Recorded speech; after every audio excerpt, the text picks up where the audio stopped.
Brought to you by In Theory BJJ, the smoothest name in concept-driven jiu-jitsu. Available at www.intheorybjj.com. We return with another episode of Villaincast, BJJ anti-heroes with your hosts, Chris the Villain Paynes and Naki El Jefe Arshed. Now settle in one and all, boys and girls, because we're back with Reap the Week. Right, we're back, and I don't even have to do the intro anymore because we recorded it and it sounds even better. So welcome back to Villaincast, and this is a new episode of Reap the Week, brand new year. I don't think we've done one this year, have we, Nak? Maybe one, but I didn't release it. One. How's it going, man? Yeah, all good, man, all good. We did one, I checked yesterday. We released on the 8th. I think we recorded it before that, though. Yeah, we recorded on the, before that, usually. Yeah. Also, look at all this new equipment. I've got a new microphone. You've got a new microphone. It should sound way better. The cameras are going and... Oh, dude. Oh, it's a brand new year, brand new us. We're improving. Exactly. Quality is going to come through now. And there's new imagery. It's... Oh, man. Just... Maybe I felt excited from seeing Josh over in Illinois and just how slick his podcast is. I thought, we do up the game on this one a little bit. And you've got your new podcast coming soon. That's why I thought, you know what? Let's see if we can get my Naki and Mike sorted. So when are you starting your new podcast? What's it going to be about? I haven't got a date for it yet. But to be fair, I've got the equipment. I just need to get people on it now and get the posters made and advertise it a bit. And it's just going to be, well, it's as simple as the title, Let's Talk podcast. So it's just cleaning up a lot of misconceptions that the media purposely tries to picture people, and just to get cohesion between communities, man, because it's going really bad at the moment.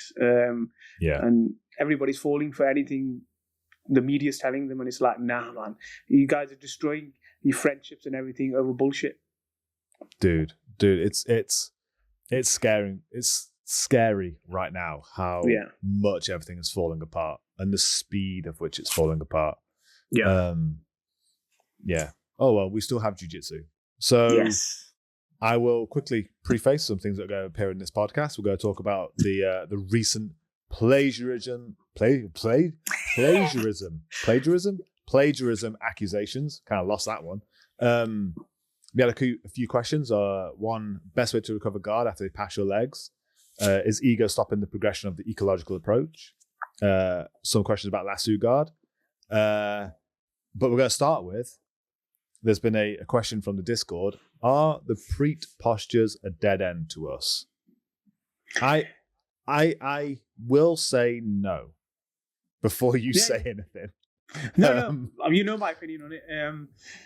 My opinion on it is very simple. Like, I don't think they should be taught in the beginning. I don't think they have a place. They do have a place, 100%.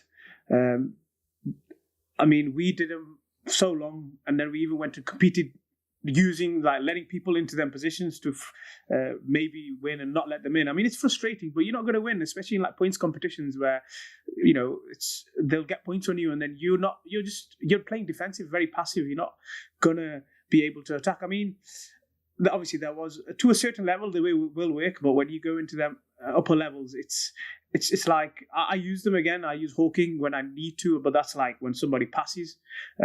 It's not like I let people pass, because that's the kind of mentality we had before.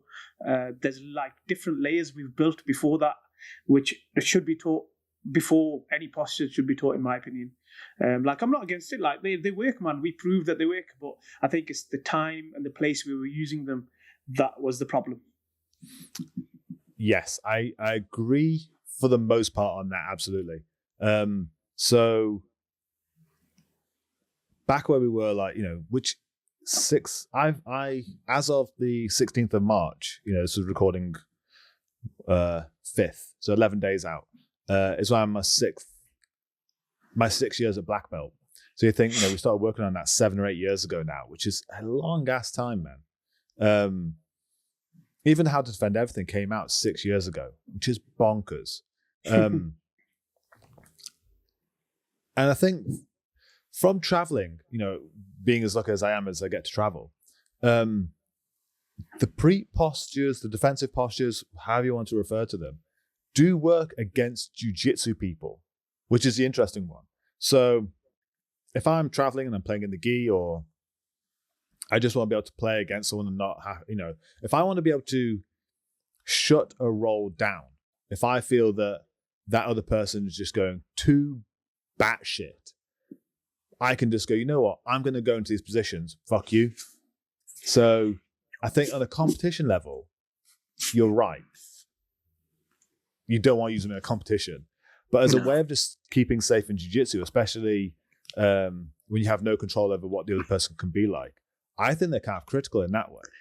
Yeah, I agree. And adding on to that, like, obviously, I always, how I work, I'm more comp-based rather than what works in the gym and stuff, like, because I'm more focused on that. But I agree, like, can you remember when we were so knackered when we went to Ryan Hall's academy and we were like, we've been fucking traveling all day. We've just gone into Washington and we're like, done over, and we got training in the evening. No sleep on a bloody bus traveling for 5 hours. And it's like, what are we going to do? And it was the postures that made us survive. Like, we could hold them and frustrate them. And when I rolled with Frank, that's all I did. And, Frank Rosenthal, and then that's all I did. And I'd spin and turtle and stuff and just frustrated the fuck out of him. And, they actually, all of us said to us, like, at the end, like, couldn't get anything with you guys, but we weren't winning, if you know what I mean. We were surviving. And I think in the gym, especially as we get older, I think when we do meet these guys who are going to try and go for shit, we can shut down and slow everything down. So they do have a place. They do have a place, but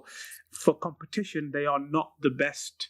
The focus or emphasis shouldn't be too much on them. Yes, completely. I think that's the loss of the reasoning behind them, is that they're there to stop a certain moment of they've passed your legs doesn't mean they've passed your guard. And that kind of goes into the bonsai tree that we talk about. Is exactly that's so you're kind of saying it. And I was like, he's essentially saying bonsai tree is that you're saying all these other things have to happen first.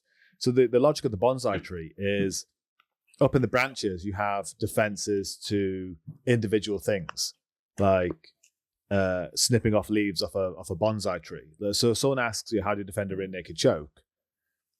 Okay, you teach them how to defend it. But that doesn't stop people from taking your back. If we teach people to stop taking your back, then everything on that branch dies instead of just that singular leaf. Because, if you just kill that leaf, then people are getting back triangles and arm bars and whatever else off your back. And so you just keep going down the tree. And so then at one point you have,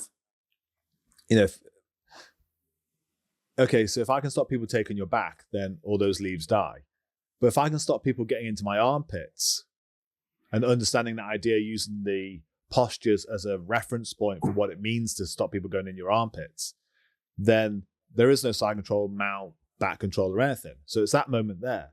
But then you go down another layer and it's, well, they've got to be able to get past your guard for those things to happen, which is a hand fighting segment. We go down another layer.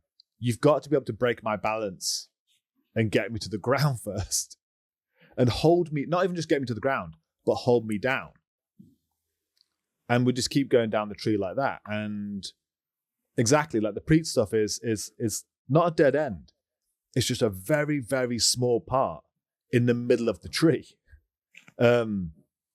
Is essentially the part of which I think, because we've done more in the sphere of getting back to our feet, we've realized there's so much before the pre-postures. I think if all you ever do is play guard, then the pre-postures come in very quickly.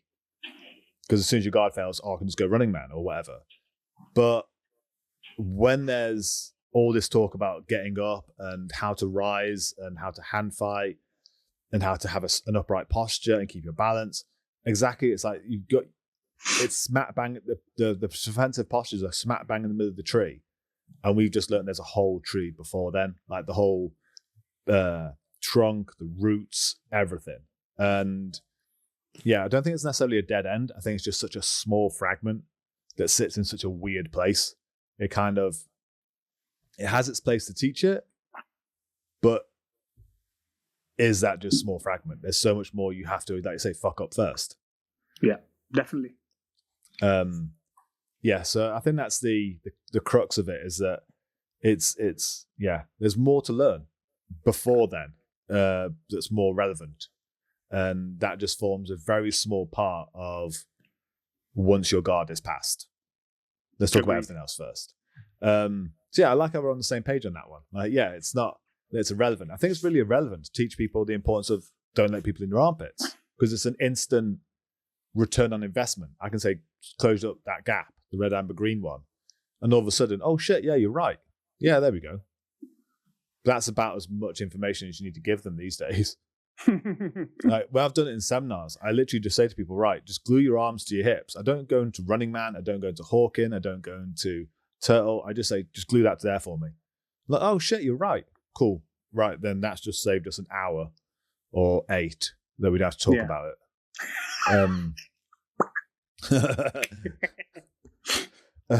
Which kind of goes into this next one. Best way to recover guard after they pass your legs. Conceptually, I am framing. Conceptually, am I framing or trying to create space? Ooh, it's not a single answer, is it? Like, it's not one word answer, because it's I know. I mean, there's so many different scenarios of when somebody passes your leg. Like, it depends on how they're holding you as well. I mean, framing, of course, you got to frame, but there comes a time where your extended framing going to work. You got to change it to your elbow frame, and then you've got your hip frames. Like, depending on how far up they are, you've got your bottom leg to protect. If you want to get up, you've got again, we use the hip. Again, we don't use shrimp, but hip escapes. It's a combination of getting up, getting your legs back in the game, or rescuing your legs if they're already stuck. It's like so many different number of things. You can fuck with the head. Like, that's so important, especially when try to, like, people grab your legs and like try to bulldog smash like to the side. Like, it looks so easy to do, but as soon as you push someone's head in the opposite way, in the same way where the legs are traveling, it's like everything just stops for them, and then you got opportunity to bring your legs in. Like, it's so hard to answer, I think, and it's such a broad question. It is. But yeah, I think if you were to drill down like what you're trying to accomplish, you're saying the same thing. Like, am I framing or trying to create space? Yeah. Well, that's the same answer. Like, I'm framing so I can then move my hips away to create space. Yeah. Which I think that's as in, you think, boil down what guard fight. And this is the thing that we're really covering a lot right now in class. And we're really trying to drill into people, is this idea of, I said it in a couple of classes already, and I said it on the seminar tour, is that if I've got a black belt in submissions and a black belt in pins, but you have a black belt in hand fighting, who's the winner?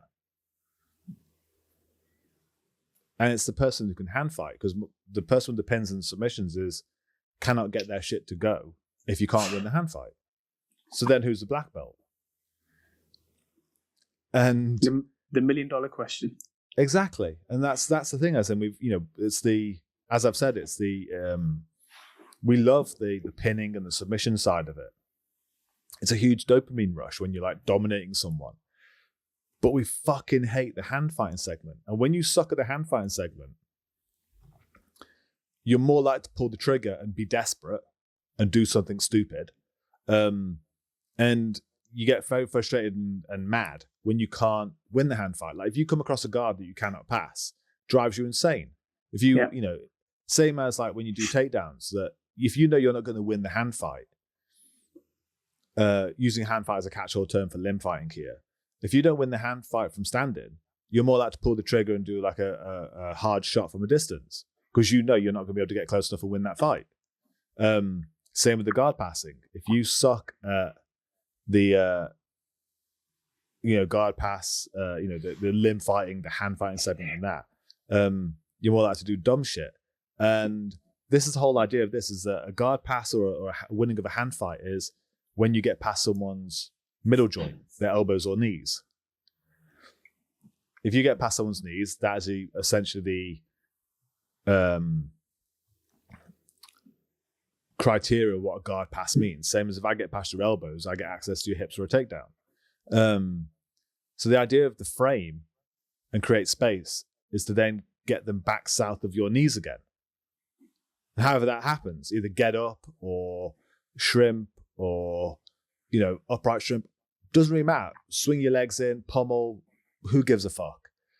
You're essentially doing whatever you need to do to create space away from your hips. And that space is relevant to how far past the knees they are. If they are 1 inch past your knees, it's barely a shrimp. If they are all the way up into your kidneys, it's a fucking hell of a shrimp. That's essentially it. Yeah. Yeah. Very, very kind of. And then, like I say, if that all fails and you can't make the space, you then go into the defensive postures and deny them access to your armpits because you fucked up that part. We're going higher up into the tree here. For that first part, the kind of branching off guard is that, okay, they get past my knees. I need to put them back south of my knees again. How I do that, I just need to create space somehow, keep them where they are, move into space, and then put them back south of my knees again. Conceptually. Yeah, conceptually. Just a slight detour. Thank you for keeping everything afloat whilst I was away. Oh, you don't say thank you. It's all good. It was a worthwhile trip. I came back with a lot of fun ideas. Training with Josh is always a fantastic experience. And yeah, I do understand how fortunate I am as I get to go train at, what was it, like 18 gyms in the end? Oh my God. 18 gyms, man. I didn't get to roll with all of them, but being able to litigate our ideas at so many different places and then, talk with so many black belts. So I just came back and I was like, that was worth it for me. And then being able to walk into our gym and then, you having the, being able to give feedback on the competitions we went through, etc. I was like, we're progress. Yeah. Like, fuck, anyone who whinges and says it's all like crunch and stuff like that. And like, no, you get ideas from going around. That is the brain trust. Go talk to people. And obviously Abbas as well, he helped out a lot. Like he did some classes as well. Dude, like we've got such a, and this is, something we talked about the other day, and we're not going to name where it happened or anything like that. But it's this whole idea of, and other people can chime in with things that have happened similarly. And we've seen it happen twice now, where higher students, for example, can end up going to want to create their own gym. And they do it in such a subversive way. And then they try and poach students from their old gym. And, we've been talking about it because it's, a bit of a hot button topic in our area. And like we were saying, it's when people are obsessed with the business side, when money comes into it, it makes people rotten. Yet, because we've always pushed the idea of the community first, that's why we have, such a bunch of you guys have gone off and made your own gyms. You've got Longton, we've got Stone and Stafford, we've got Brown Hills, we've got Shrewsbury, we had Silverdale, we've got Snowdon, we've got Chester, and you think, but we're all friends, for fuck's sake. We all want to train together. Yeah, I think it brings out a person's true character. And they're like, if you want to do it, do it together. And the main thing is you're doing it for pennies. Like jiu-jitsu isn't a multi-millionaire sport. No. It's not a multi-million-pound sport. Like you're doing it for pennies, and you're losing friendships and relationships over pennies, man. Like I don't understand that mentality. For me, I don't know, maybe because I was grown up and how I am, I don't get it. That kind of mentality doesn't function in my brain. Like I've tried to think about it. It doesn't just. I can't think about it that way. No, I think there's I don't know if it's an element of being working class or something, where you have to look out for people around you. Yeah. You don't survive otherwise. You grow together, man. Especially nowadays, you can't make it on your own. Like it's so hard. No, that's one thing we've kind of all been very acutely aware of, is that we have to look after each other. And as long as the rent's paid and everything, like cool. Like, but other than that, and then when you've got all these other gyms popping up and you think, good, we've got more friends now. And considering there's never been an issue that I even talked about today with a mutual friend of ours. And I said that all of those gyms, bar a couple, are within 10 miles of each other, or like 10 miles from the next one. Give or take. And you think, we're pretty much in each other's gardens. We're only a 15-minute drive between each gym. Never an issue at all. We all just train together and it's a great time. Yeah, then you can have, like happened before and like happened, recently with this other place, someone who then just does it covertly. And then tries to fund it with the students that they can steal from their old gym. Think, what the fuck, man? I know. Why couldn't you just, I imagine you're not going to open up in the garden, as long as it's, even if it's within 5 miles, who gives a fuck? There's plenty of people around. Yeah. So when this idea of business comes in, it gets rotten. Yeah. Fuck all that, man. Sad. Speaking of, it's not speaking of. I don't know if this is related. We'll find out.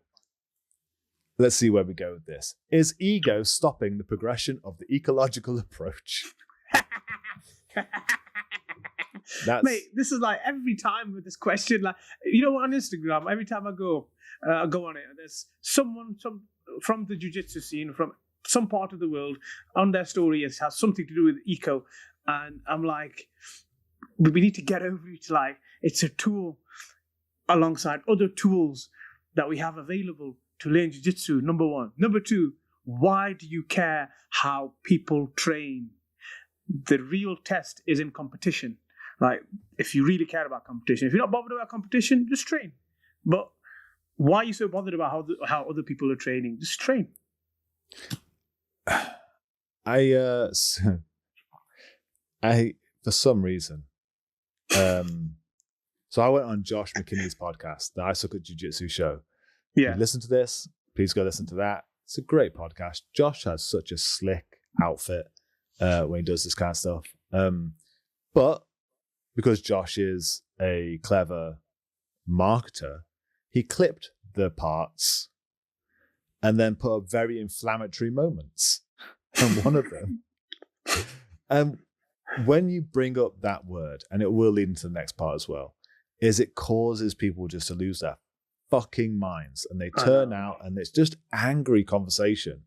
I'm like, I don't care. I really don't, because I even saw one quote about it being, mentioning it's a tool in the toolbox. It's like, yeah, in that person said, no, it's not the tool in the toolbox. The tool is CLA, the toolbox is eco. I'm like, I couldn't give two shits, because the main crux of it, like we've said before, is the strategy.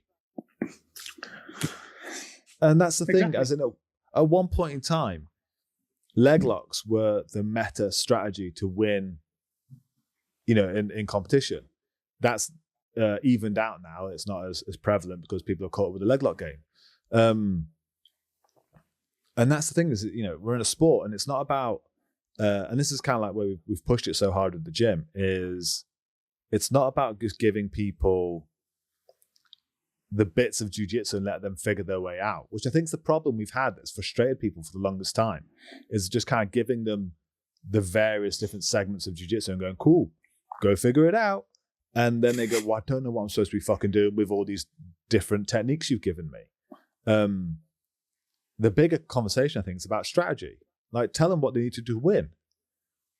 Like, it's like giving someone a ball, but not explaining the rules of football necessarily, and going, cool, well, have fun. You're like, what am I supposed to do with this fucking ball? Yeah. And like, put it in a net. Which net? There's two nets here. Exactly. And that's that's a very simple one, football, but jiu-jitsu is a lot more complicated. And yeah, strategy. And that's why, in the gym, I did talk about this whilst I was away, and people were like shocked and horrid of like, why can't you give people freedom to explore their own game? Well, that's where the problem comes from, is that they want to win. They come to me asking how to win. My job then is to figure out the strategy on how we win. I don't see many MMA fighters going, nah, I just, when you go against someone who's like a certain style, like, you don't hear them go, man, I'm just going to ignore what they're doing and just figure my own way out. No, you pay the coach to tell you, look, I've studied footage. This is what kind of will make us win. Go train that for me. Yeah. Like, Why awkward shaka or what? I think it's going to go on longer now because there's so many memes coming out. I mean, in fact, 10 minutes before we started this, Luke sent me one. I couldn't stop laughing. Oh, what was it? It was something to do with like this. There's a bunch of guys beating one guy up, and it's like the caption was something along the lines of, "If you're an eco-based jiu-jitsu gym, but coach says now you have to drill." So it's quite, it's quite funny to beating this one guy up. Like, fight, man, fight out of it, dude. I might do a Jamie, and because obviously this is being on video as well. If you send me that image, I can maybe put it over the video and like as we're talking about it, so people can reference it. Yeah, I'll do my man in the chair to myself. Yeah, exactly. And like, you know, a few of those kind of videos that Josh put up, the amount of like eco bro whatever like tags that came out and started coming at me, I'm like, I don't care. Like, did you guys even listen to the podcast? And yeah, so I think this idea of the ego is ego stopping the progression of it to an extent. Yeah, I think it's know your audience as well. Is that the vast majority of jiu-jitsu people, and I've said this before, it's like, what's the criteria for running a jiu-jitsu gym? Be a black belt.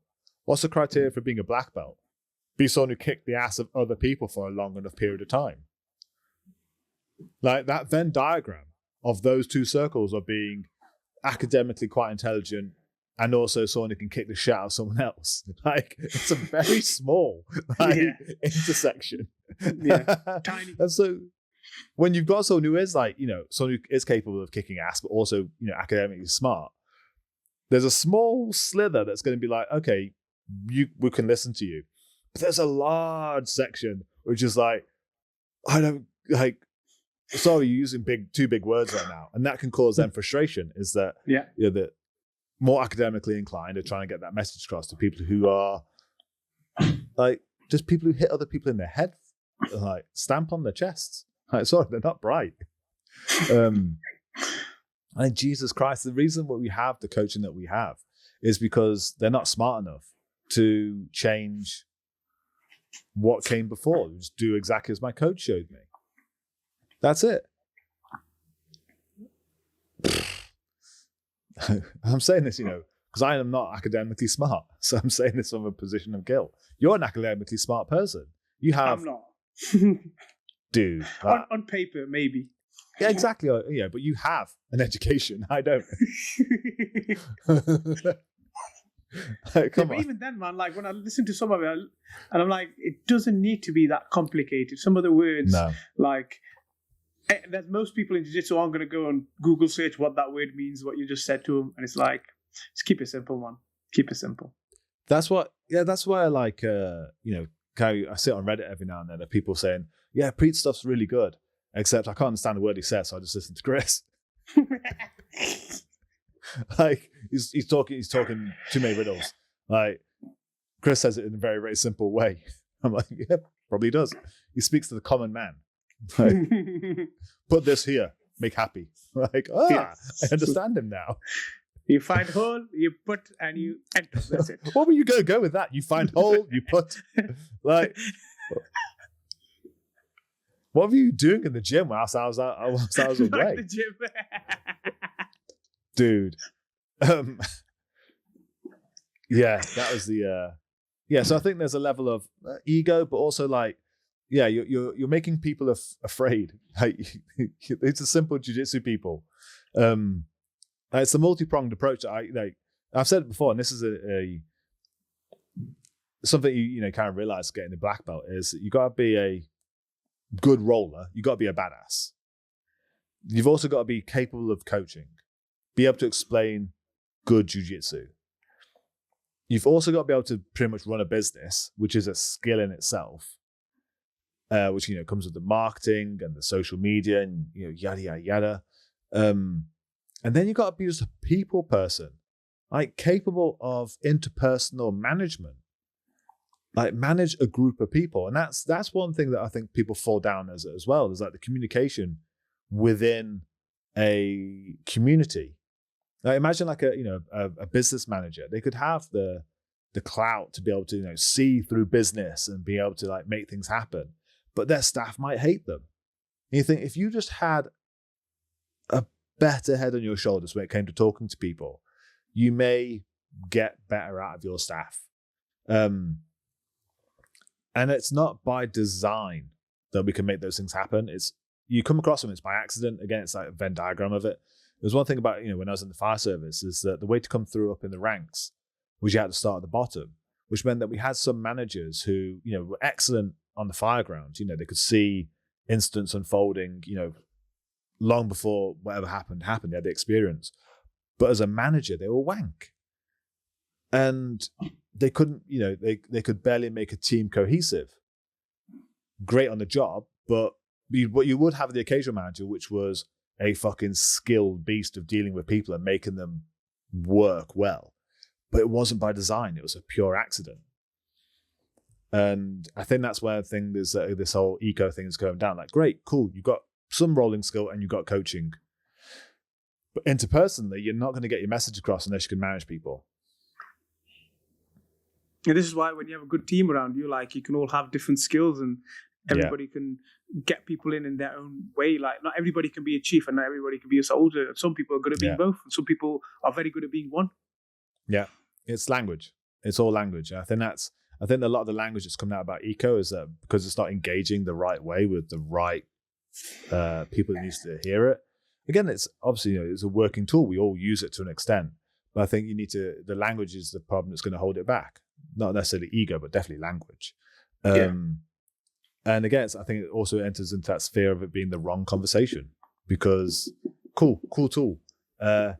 How's your strategy? Because you could eco the shit out of the wrong strategy. Like, you could have done eco drills with regular style jiu-jitsu when leg locks were taken off. Doesn't matter how good the learning style was. If the strategy's not right, they would have still lost. Strategy. It's all strategy. It is.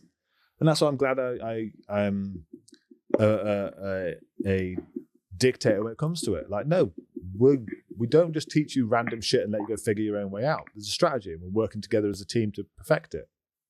And it's our job as black belts to go, what you on about from the weekend with the competition, is like to analyze strategy and we improve it.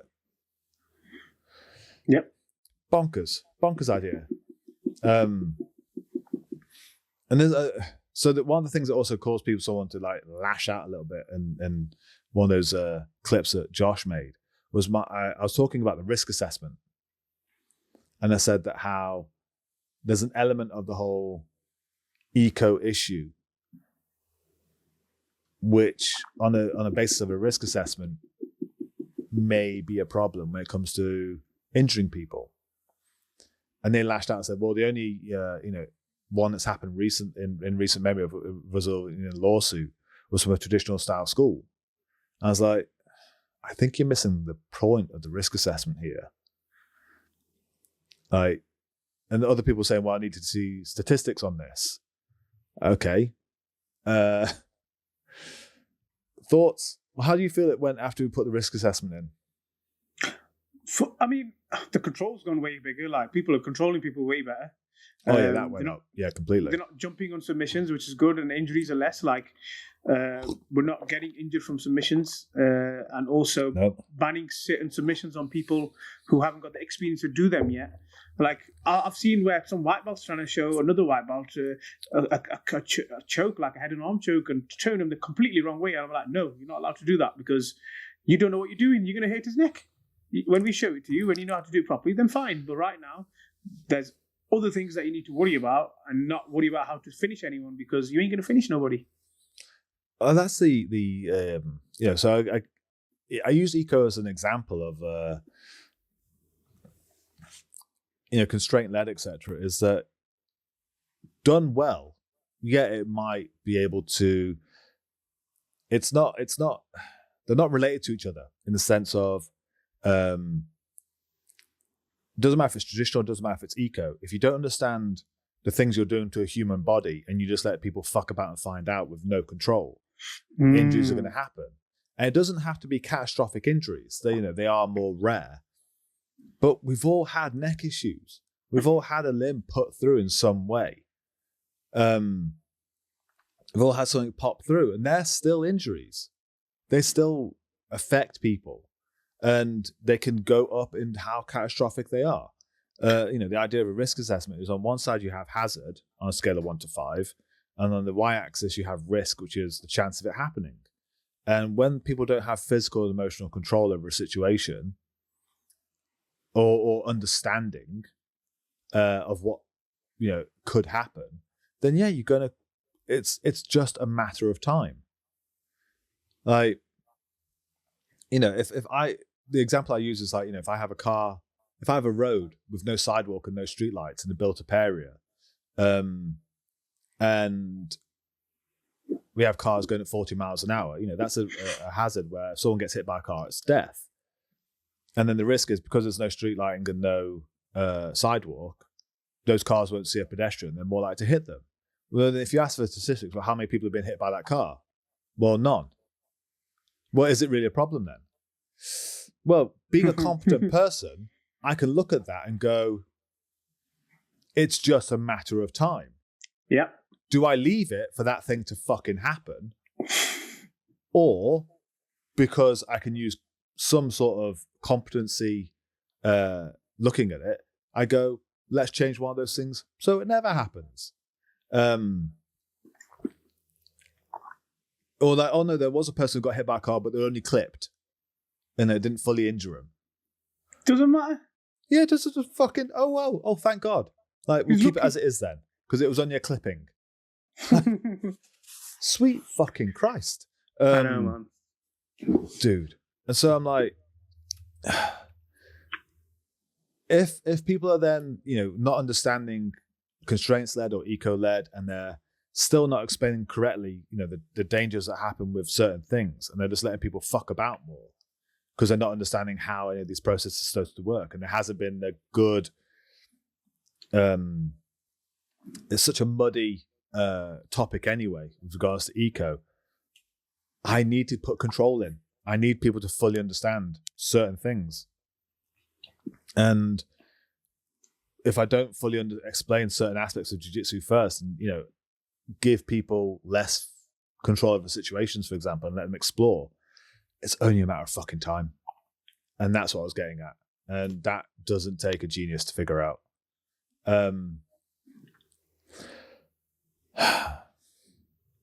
Rant over. I mean, injuries are going to happen. It's part of the sport. We're fighting each other. It's humans, 2 humans, or 3, or whatever, 5, whatever. We're hitting each other with, it's physical impact.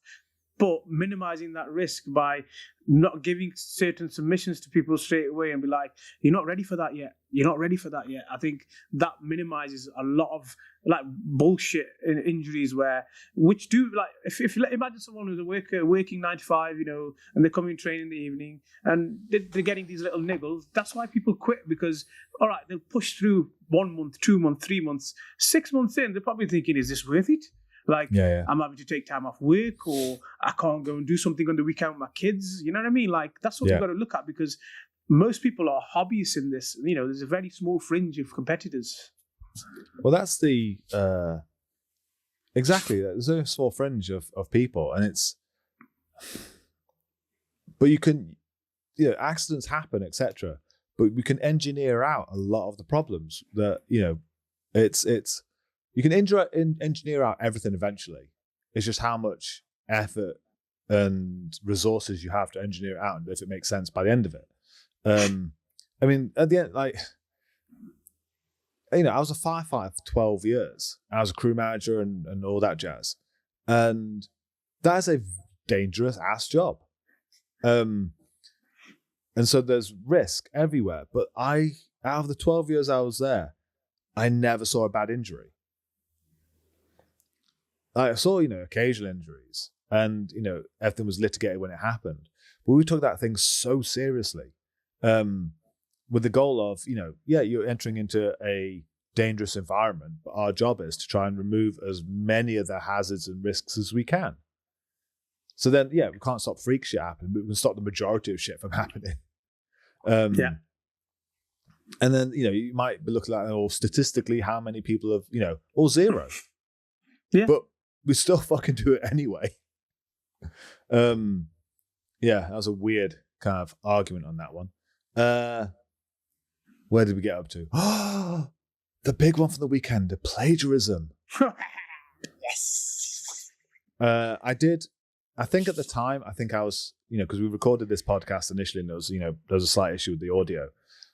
Initially, I was trying to be nice because the guy just apologized. But since then, I thought, fuck him. Like, he did what he did. And where is he from? Is he from the UK or America? No, I think he's American. I thought so. Yeah, so I don't want to use his name, but I'll give him an alias. I'll call him Drew.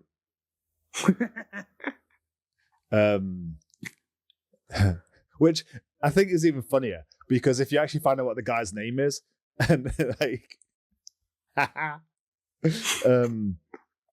yeah, Drew Peacock. We'll call him that, Drew Peacock. So what happened was, it was on my birthday of all days. What a weird birthday gift. Because someone has asked this question of like, what the hell was that about? So I wake up on my birthday after a nap in the evening, and my phone's been going mental. And I look, and an article has been released, black and white. Did Chris Paines plagiarize me? And this Drew, he wrote this article. It was a decent sized article. It took me a while to read it, and I'm not completely stupid. I can read. Read it. He'd put on his Substack. He then sent it as an article, I think, on the Mental Models mailing list, which I think is pretty decent. Then on his Instagram, and God knows how many other places. And that's why my phone was like going ping, ping, ping, ping, because he put it everywhere. Never mentioned it to me at once. And what he had the issue of was that I've been on the Mental Models podcast not long ago talking about complexity versus intensity. And I got it from understanding video games. And I got it, over the years of like listening to video games and being a firefighting coach and stuff like that. Of, my understanding of it was from playing video games. I'd heard it from video gaming, channels which I watch. Of the game is trying to teach you itself through changing complexity and increased intensity. Because I'd use that language, this guy then said that he'd wrote an essay on it.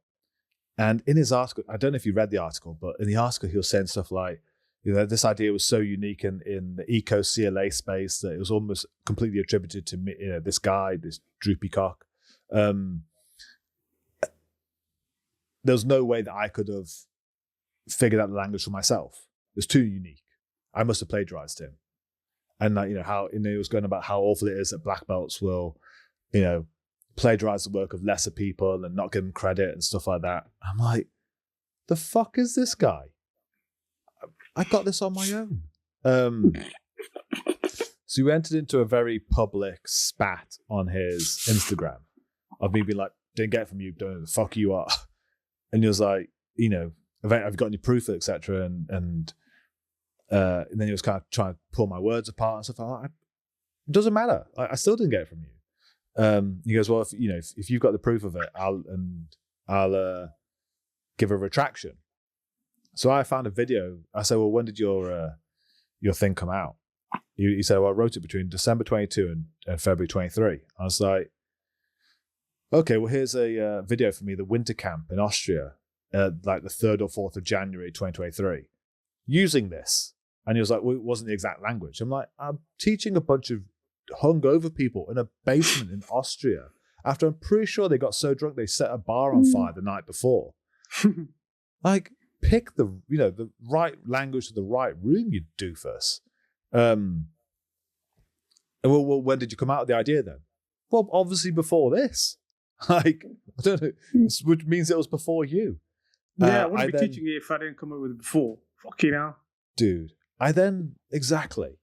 And then he said that how he then disabled comments. He then deleted the post on his Instagram. He then blocked me on Instagram.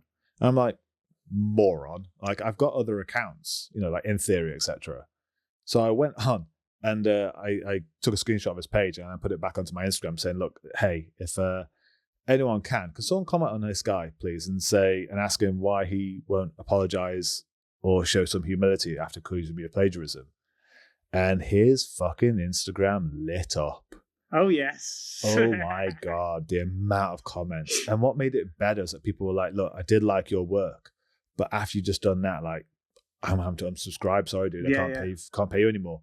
So he literally, whilst he was asleep, he'd wrecked his business and reputation. Mine was fine. Like, I walked out of it unscathed. And then because of that, I've had deep reflection. I've decided that, I do an apology to Chris and I will take that article down. It's like, fuck you. Quite frankly, yeah, okay, fine. But you've only done it because it's affected your business and reputation. That's it. Nothing selfless about it. If you'd blocked and disabled it and deleted it, that was it. And if I hadn't said anything, you would have left it that way. The only reason you did anything is because I fucking called you out. Dude, like, yeah, like, yeah. Well, you know how I felt and what I did about it. Fucking prick. I did actually say, like, you've still blocking my blackout, Mr. Arshed. I'm like, what a fucking I said, I commented on it on Villaincast one. I said, you fucking coward. Like, pussy, man. Dude, like, and again, like, someone, who's supposedly being academic in this, you think if you were to have any sort of scientific methodology to yourself, like, if you're going to release an article, fucking stick by it. And if you're going to offer a retraction, offer a public retraction and an apology over it and a timeline of it. Not just, shit, got called out, delete. And block. Yeah. Like, in the face of proof. And even like, and this is what this is what I don't feel bad for now coming back and being a bit more irate, is that the method he did everything, the fact that he'd write that level of article without even asking me anything about it and then send it everywhere. You piece of shit. I know, it's some modern day bullshit, isn't it? That's how people do shit these days. Launching that level of accusation everywhere. Going after my business, essentially, my reputation, without fucking good evidence or due diligence, just a fucking bit of conjecture. You think, you piece of shit. Like, genuinely, fuck you. I think one of the last things I said was like, I wish you well, but I do not wish to encounter you again. And one of my American friends said, that's probably the most British fuck off I've ever heard. Yeah, it was. Well, when you come at the king, you don't miss. Dude, honestly, like, I was told by other, like, more esteemed names in jiu-jitsu, look, we know this guy, don't engage. He's got a history of doing this kind of shit. Well, we put him in his place, and I don't think he's going to do it again. Oh, I don't know. I think that's who gets his marking. I think he did it to Jordan Pressinger as well. Oh, shit. Yeah, he did some, not plagiarism, but he accused Jordan of stuff and tried to, like, rage him a little bit to try and get some extra followers. And so that's what I was told initially. It's like, yeah, he's got a history of doing this. He did it to Jordan. And I was like, yeah, but I'm a troll. I'm called the fucking villain for a reason, because I'm an asshole. And I've got too much time on my hands sometimes. We're sometimes looking for a reason to bully someone, man. As bad as that sounds. Dude, this guy, like, yeah, he walked into my fucking radar. I was like, I'm not going to let you go. I even said that in one of the comments. I was like, I'm not fucking done with you yet. Sorry. You walked into my line of sight. Yeah, so that's the plagiarism thing. Is this guy essentially, tried to fucking come for the king. And he missed. And he shat on his own reputation for it and fucked his own business a little bit. Congratulations, you fucking moron. Hashtag fuck about, find out. Yeah, and that's why I'm happy that I've got this. I might clip this and put it on the fucking Instagram. Like, hey, if you want to understand why this person's an idiot. And I even said, like, if you had come at this from a different angle, we probably could have been friends. Yeah, you could have worked with him, man. Yeah, obviously you've got some interesting ideas. We've hit the same conclusions. We could have worked together and pushed this forwards. But instead, you're an asshole.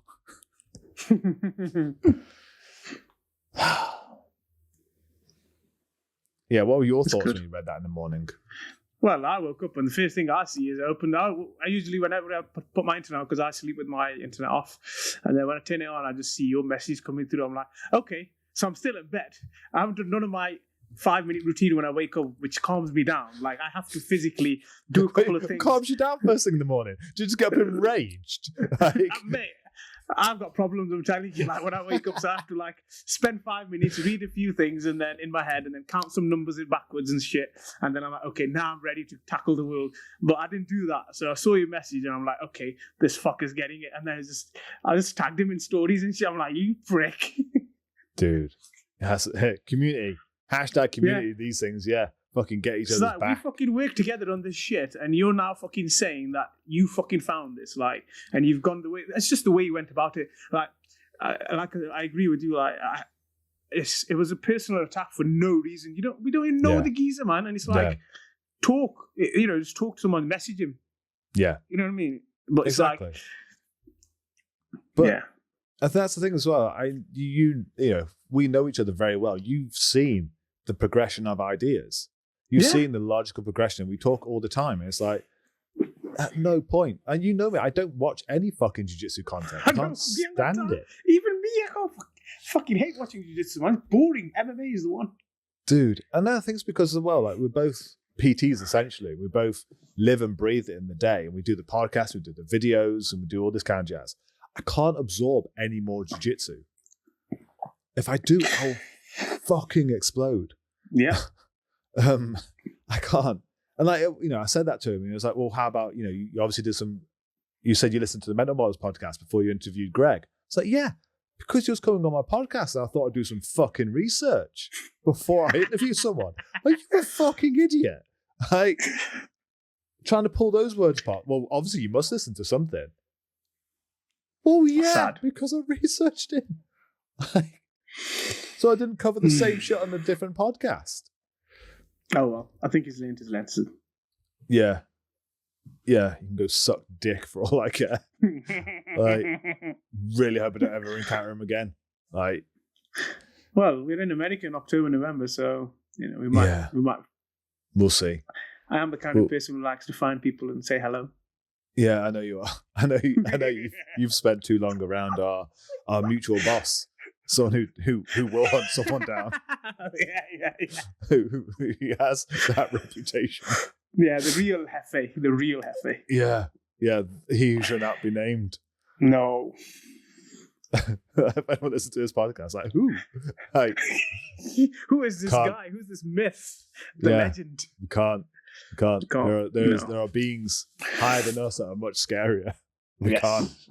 They must stay in the shadows. Because they will fucking travel. They will fucking come find you. Oh shit. This has been this is way better than the other one. I know, I agree. I know. What's different? I don't know. Are you sober on this one? Dude. I'm always sober. Dude, that's why half the reason I did that intro of the podcast of like actually having it pre-recorded, because every time we're both high, like, we can't get any shit done. Like, we're both trying to like get on camera. And I'm like, how many times has it taken us before to do that intro? Like 10? Oh mate, like, yeah. I'm falling apart and you're just laughing. We even had to like postpone podcasts where we're like, we're going to record, and it's like, no, not today. It's not going to happen. Yeah, we've got like 10 minutes in. And we're like, no, we can't complete this. We're not going anywhere. We've not said anything, but we did the intro for 10 minutes, and now we just sat there quietly. That's our podcast. One final thing I know we talked about the other day is this whole competition thing about having, I'm going to get it right now, an accountability form. Yeah.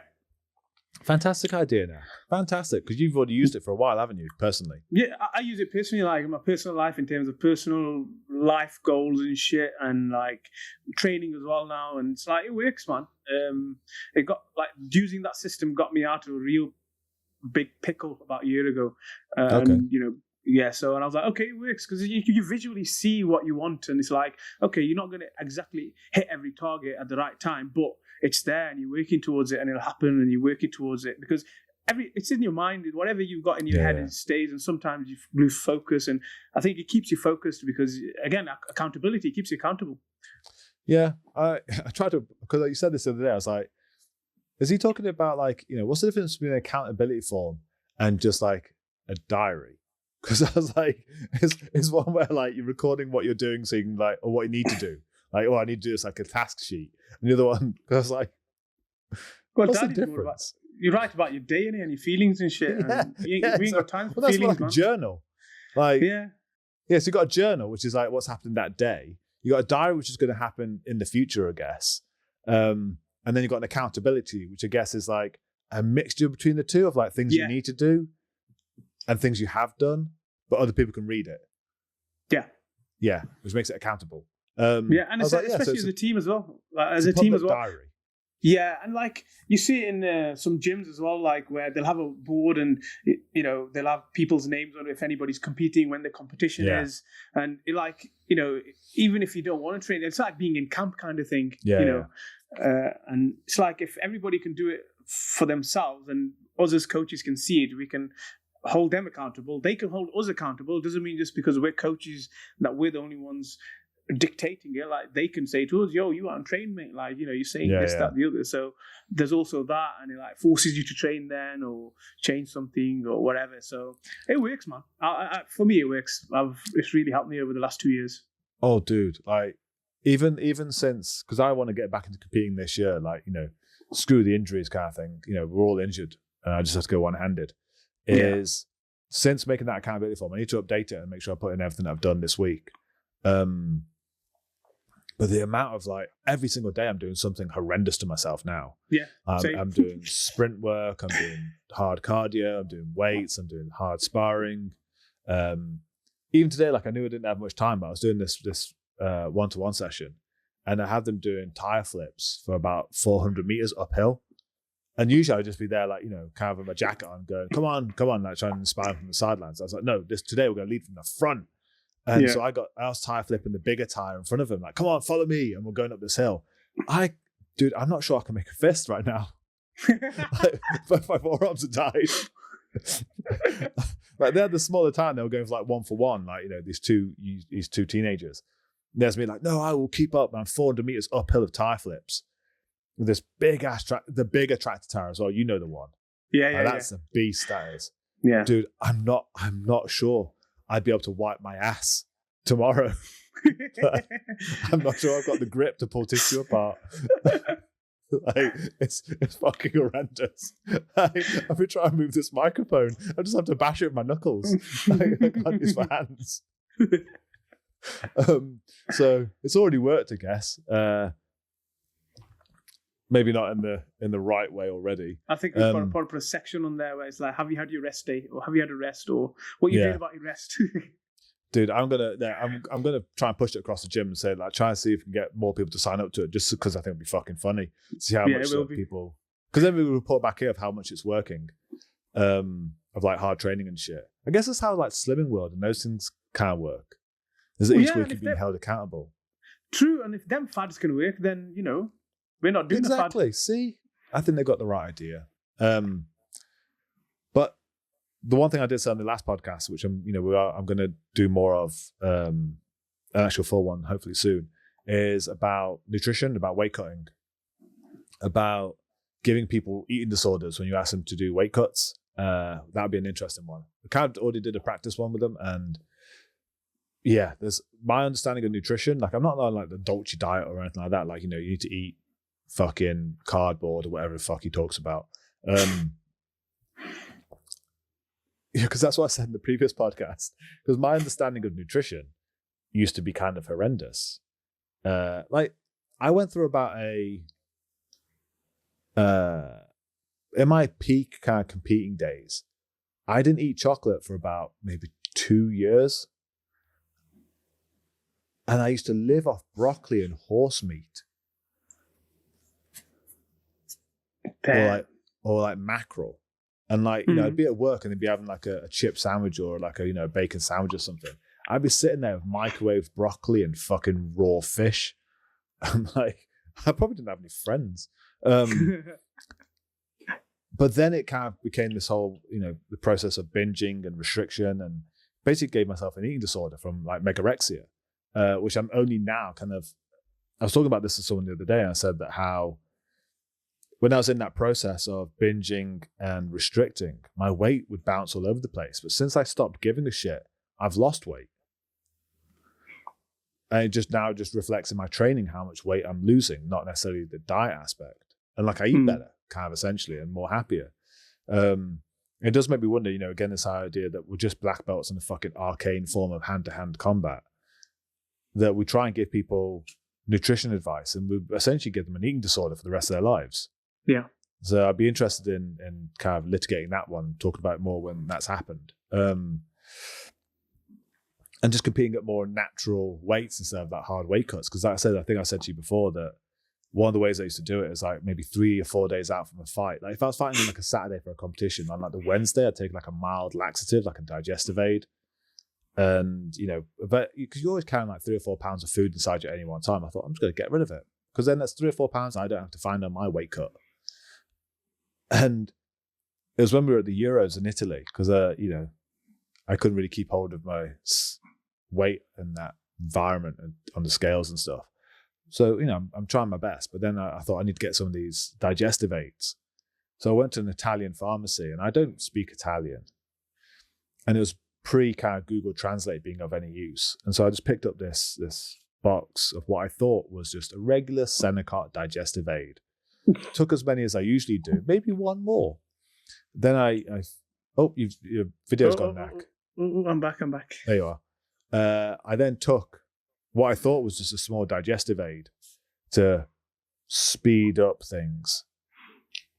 Man, I ended up so I'm staying in a fucking caravan near the Vatican in Rome, and I said some terrible things. Like my feet are on the fucking door, and I lost a lot of weight. Like I read the reviews on it beforehand, before it kicked in, and it said, "Oh yeah, like this is hardcore Italian laxatives. Like take one, maybe half." And I'm like, I've taken fucking 4. I'm like, oh no, damn. And then so what makes it worse is like I'm in Rome. I'm not eating any of the fine first time in Italy, I'm not eating any of the fine food. It's hot. I'm not having any ice cream. I've just defecated horrendously near the Vatican. And then I go into the fight, and it was about a month beforehand, you broke my nose. Like we did, it was fine. Shit happens. But I was trying to pass your guard, and then like an errant heel broke my nose. Mm-hmm. Yeah, and I remember. The first 30 seconds of that fight, the guy breaks my nose. Re-breaks. It hits me in the face and re-breaks my nose. And I'm just like, I have just been through a horrendous weight cut that has, done some Da Vinci Code level shit near the Vatican. And I've done, completely avoided Italian food. And now it's all for what? Some fucker breaking your nose again. Yeah. Yeah, so I think there needs to be a conversation on weight cutting better and understanding weight in jiu-jitsu. Because I probably would have given that advice at some point in time. Probably gave it to you at some point. Hey, Knack. Yeah. Take laxatives. Oh, that's definitely going on Instagram. Yeah. To advertise this episode. But this is recorded just before I get the new imagery done. I'm going to go finish the new imagery. I'm going to send you it and see what you think. Yeah. Show me. And I look forward to watching this back and seeing how it comes out. Thank you, sir. I look forward to how your voice sounds on this. I know. Good night, and I guess I'll see you tomorrow. Yes, see you tomorrow. Good night, sir. Good night.